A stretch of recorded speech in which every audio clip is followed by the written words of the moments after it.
standings-wise and how good they've been at home. What can you say about the way you guys came out against them?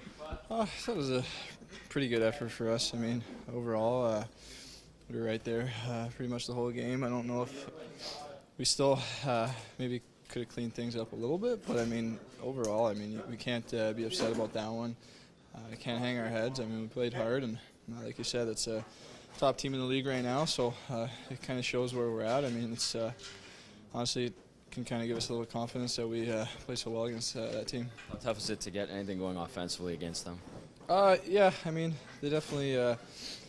It seems like you got some time out there, but they do a good job of closing down the middle, and obviously they trust Holby to make that first save. And I mean, I think the key against that team is just trying to get those second, third opportunities and create rebounds and just battle in front. It's the way you guys kind of have to play here as the games go on. You get closer to the playoffs and playing some pretty good teams and raise your level.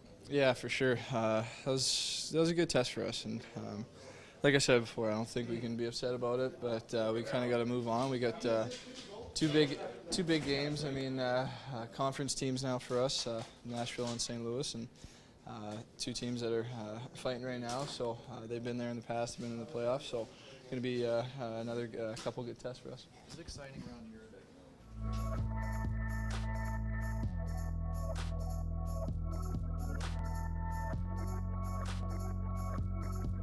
Things considered and what these guys have done on home ice lately, how would you say you guys performed tonight? Yeah, I thought we played a pretty solid game. Obviously, we had our breakdowns and too many turnovers, especially by me personally. Against a team like that, you can't win that way. But I think our team as a whole played a pretty solid game. Ryan mentioned that there are things you guys can take out of this that are positives and that he did like about the game. What are some of the things you think he's alluding to? I think we had our chances. We definitely could have scored a few more, I think. Obviously, I think we played a pretty sound defensive game, even though they have so much firepower and they're tough to keep to the outside. But I thought for the most part we did a pretty decent job.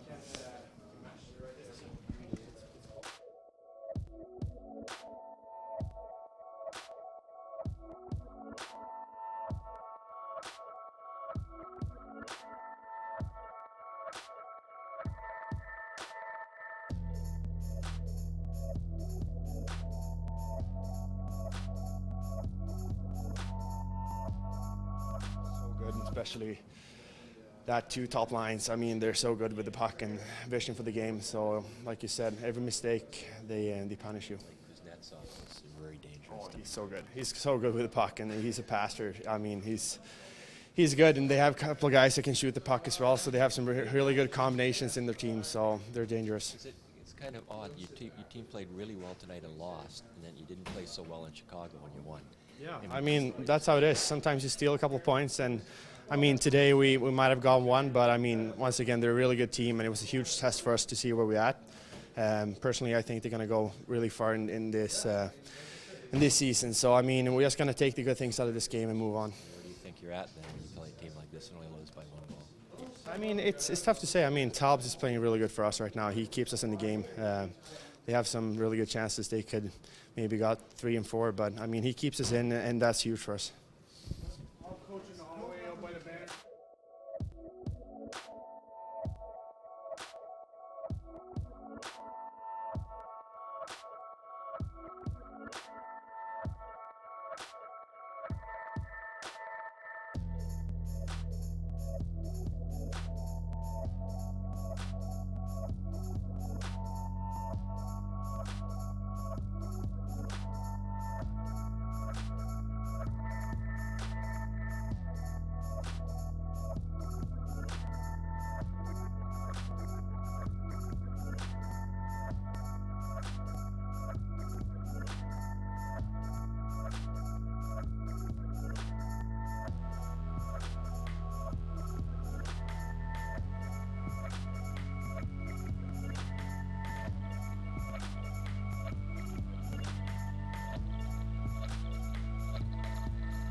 in the room, they were disappointed that they lost, but they also said they liked some of the things they did tonight.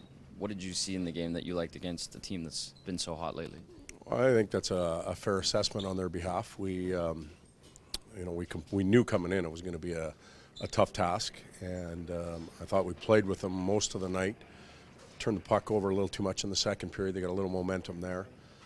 We were unable to draw any penalties to try and get our power play an opportunity to tie it up, but it was a pretty close game. It was back and forth, hard fought. Both teams' back ends, I thought, played well. Goaltenders were good, so one of those nights where you're just a little bit short. Was the winning goal by Williams, you guys just got caught too close to the net and nobody picked him up? Well, he found some quiet ice up quite high, and I think he surprised everybody. I'm not sure if the pass was even intended for him, or if it was just a clearing attempt and it went to him, but he's a crafty veteran. He positioned himself well, and he shot it right away. He didn't handle it. He didn't allow the goaltender or anybody else to get set. He shot it right away and was rewarded. Did you not draw any penalties because you didn't have the puck enough in the offensive zone? No, we had. We threw a lot of pucks to the net. Like, we're playing against the top team. They're going to be a good defensive team. They're going to get in the way. They're going to pick passes off. They're going to box out well. They're going to do everything that a number one team in the league does, night in and night out. And I thought we created some opportunities. We didn't get penalties because, one, they weren't seen, or two, they played a good positional game, and probably a combination of both. What does this say about your team then as a coach? I mean, you didn't play so well in Chicago and you won the game. You played better tonight and you lost it. It's one of our 82. I think this morning I said, you know what, if we played really well and left here, we wouldn't get too high, and if we played poorly and left with a loss, we couldn't over-evaluate. We believe that we can play with the top teams in the league, and we think that we can compete with them. Tonight on the road, middle of a long road trip, we played against a real good team and pushed them right to the end. So, we'll take that. Unfortunately, we didn't get the points, but we'll move on.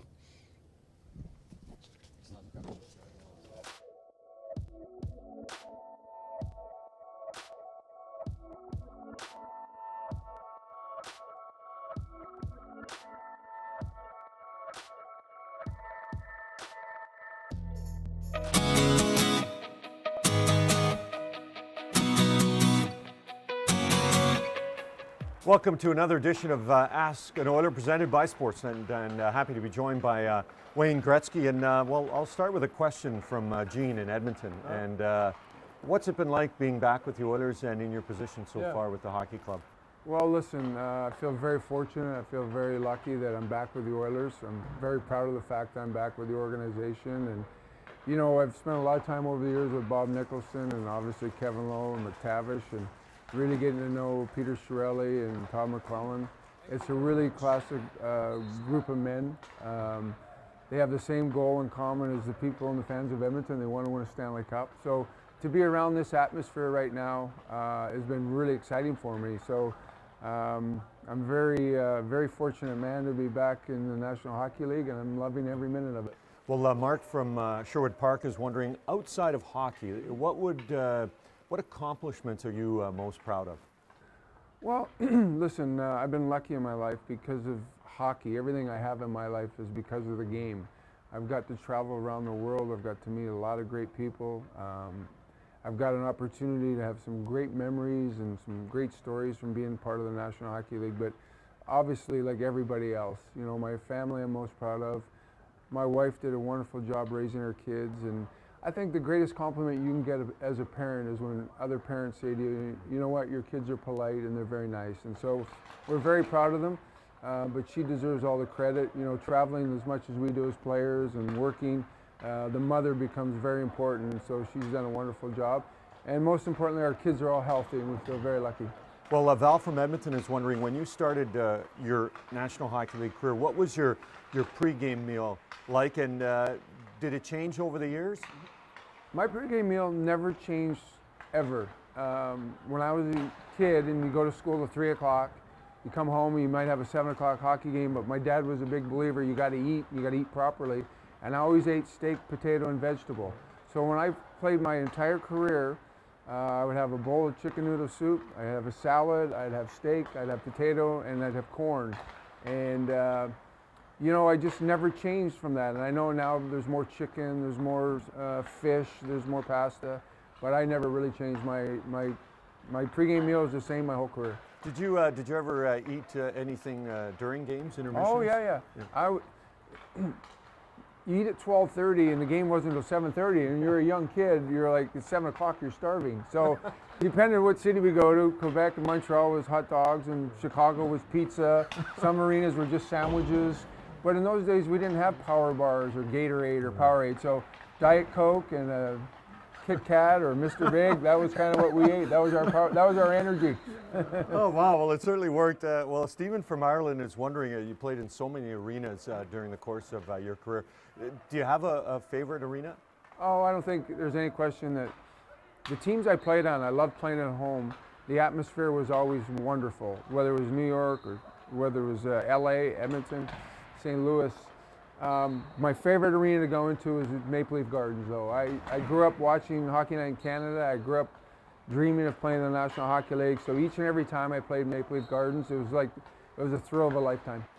Sheldon from Indiana is wondering if you've ever played any other forms of hockey. I mean, there's underwater hockey, there's bandy. I'm assuming you played lots of street hockey, but Yeah. where do you Played a lot of, I played a lot of road hockey, ball hockey. Played a lot of inline hockey. Played ringette one time. I wasn't very good at it. I played broom ball on the ice. I probably, like everybody else, kind of dabbled into everything. You know, I've tried a lot of things. Briar from Houston's wondering, this is a good question, where's the puck from your first goal? The puck from my first goal, so what happened was, you know, when I first started in the league, nobody knew, I mean, you're just trying to survive. You don't expect that, oh, you're going to score this many goals or win this many cups. And so when I started breaking records and getting records, we had a deal, myself and Glenn Sather, that he would keep the pucks and that I would keep the sticks. So my dad has all the hockey sticks.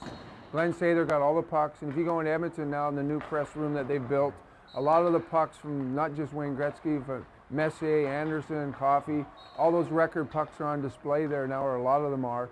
And Glenn Sather was the guy that held on to all of them. Wayne, thanks for this. Don't go anywhere. This is part one of 2 parts when it comes to Ask an Oiler, presented by Sportsnet.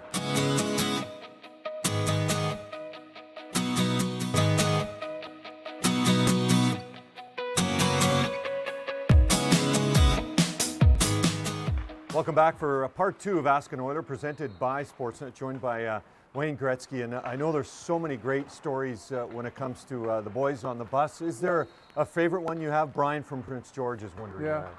You know, every story in there was fun. And as you could see, it was a real show. You know, it was one of the first reality shows, really. The cameras were everywhere and the players didn't mind. We befriended all the guys on the crew. And I think my favorite story, believe it or not, is probably not even the story that was in the story. But when we originally did the show, or the video, we lost the Stanley Cup that year. And so it wasn't going to be a good boys on the bus without winning the Stanley Cup. So Glenn Sather had a meeting with myself, Kevin Lowe, and Mark Messier, and said, should we do it one more year and we kind of make it a 2-year thing? Do you think we'll win the Stanley Cup next year? And we walked out of the room, we were all like, yeah, do another year. We're going to win the Stanley Cup next year. And so they did a second year. So they were able to go from all the stories they told and losing to Calgary that year to starting the next year and winning the Stanley Cup. So it turned out to be a great story. Yeah. Well, Kevin on Facebook is wondering, you had so much success behind the net in your office. Are you maybe surprised or that in today's NHL that it doesn't seem like a lot of players try and use that area behind the net in a successful way? Because the game has changed a lot. Part of what's changed is defending now you're more aggressive. Defensemen don't give as much room or as much space. So when I started playing behind the net, Bobby Clarke was probably the first guy who started playing back there. Defensemen were sort of more passive. And you could use that net as kind of a guide to a pick from the defenseman. Now, if you go behind the net with the puck, you can see clearly there's one guy comes right at you. You don't have time to stand back there now. So the game has changed in that sense. Mike from Florida is wondering, what similarities have you seen maybe to this point, if there are any, between yourself and Connor McDavid, and what differences do you see between the two of you when it comes to being on the ice? Well, the biggest difference, obviously, is his speed. His straight-ahead speed is about as good as anybody that I've ever seen in the game. They tell me I never played against Bobby Orr, but Bobby Orr was similar to Connor. I think the biggest similarity is that as much as we accomplished as individuals, the team and winning the championship is the biggest goal and the ultimate goal. And I think Connor has the same mindset as I did, that each and every guy in the team is important, whether you're a fourth line guy or the top defenseman. And I think that's what his maturity level for a 20-year-old, that's the difference. When you look back to when you were that age and you're getting to know Connor at his age now, as he just turned 20, do you think personality-wise you guys are similar when it comes to your focus and determination and really competing and wanting to win? Yeah, and love for the game. You know, he loves to play, he loves to compete. I think when you're that good of a player, that at 14 and 16 and 18 and 20, everybody wants to see you play. And everybody wants to be there because, and even me as a fan, when I go to the games, I know that he's going to do something special to bring you out of your seat. And that's fun to see. So he has a real love for the game. Mark Messier used to say, you know, there's not one thing I don't love about hockey. I love being around the guys, I love competing, I love the practice, I love traveling with everybody. And if you have that mindset, you can play for a long, long time. You've competed in some of the outdoor games, whether it's, as alumni. What do you like most about the outdoor games? Well, first of all, I wish they were around when we played. I think it's a great experience for not only the fans, but I think the players really enjoy them. It's really something different, it's unique, it takes you back to your roots, as a kid when you were outside playing on ponds and lakes and backyard rinks. I think it's just wonderful for the sport, and I really like them. Some people say we have too many. I think we don't have enough. I'd like to see them maybe try to do an all-star game in an outdoor venue and really go throw back to the clock, But I think they're good for the game, and I think the players embrace them, and the fans seem to really love them. Wayne, we just got some rapid-fire questions to finish with. Is there anything you're afraid of? Flying. Black or white tape? Black. Favorite song? Oh, Cuts Like a Knife. Brian Adams will love that. That's good. Favorite cartoon as a kid? Scooby-Doo. Last movie you watched? Founders. Favorite athlete, hockey or non-hockey? Favorite hockey player of all time was Gordie Howe. Favorite athlete? I can't pick one because I loved watching George Brett and I loved watching John McEnroe. Favorite food? Polish. Best road city? All of them. Best part of playing in the NHL? Everything. Yeah. Wayne, really appreciate this. All right, man. My Thanks pleasure. a lot. Thank Wayne you. Gretzky as part of Ask an Oiler, presented to you by Sportsnet.